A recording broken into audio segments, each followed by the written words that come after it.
Bonjour à tous pour cette nouvelle vidéo consacrée à une finale pion contre pion, étude de Duclos. Et ce qui va nous intéresser ici, c'est de comprendre comment les blancs vont pouvoir arracher le demi-point. Alors déjà, pourquoi les blancs devraient se battre pour le demi-point? Tout simplement parce que le roi noir, vous voyez, est dominant et qu'il va chercher le pion blanc.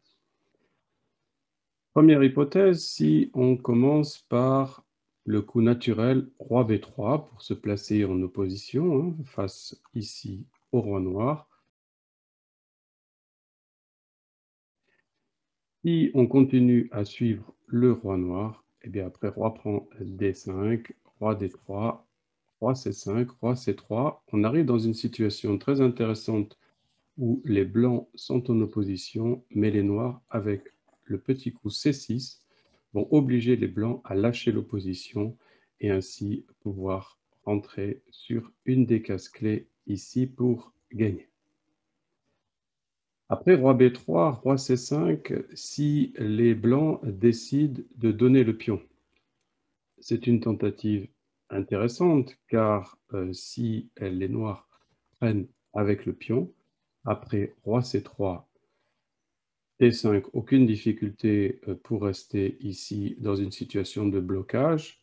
Et si les noirs passent devant leur pion avec roi d5, roi d3 leur assure de, en quelque sorte, gagner l'opposition et ainsi pouvoir suivre le roi noir et revenir à une position égale. Malheureusement, après d6, les noirs peuvent prendre avec le roi.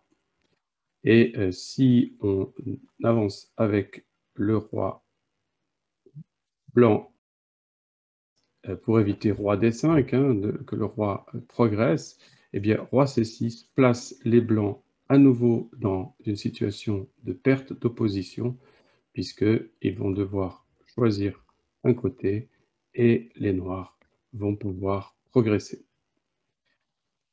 Donc si on revient à la position de départ, la seule solution pour les blancs d'arracher ce demi-point est de donner tout de suite le pion, puisqu'après ces plans d6, ils vont pouvoir s'accrocher à l'opposition et suivre le roi noir.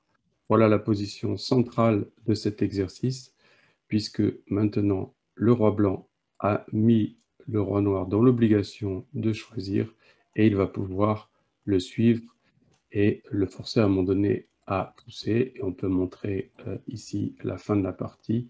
Très important pour le roi blanc de garder une position neutre, puisqu'il faut à chaque fois suivre le roi noir dans son opposition. Et vous voyez ici, c'est le moment le plus important. Gardez à l'esprit qu'il faut aller sur la case neutre de façon à pouvoir suivre le roi noir s'il choisit un côté et on arrive à une position de patte. Voilà une petite capsule vidéo pour une finale et nous en verrons plein d'autres. Ici, la position à retenir, c'est l'opposition des rois et donner le pion pour assurer le match nul. Merci de votre attention et n'hésitez pas à vous abonner à ma chaîne YouTube pour d'autres finales ou d'autres thèmes stratégiques.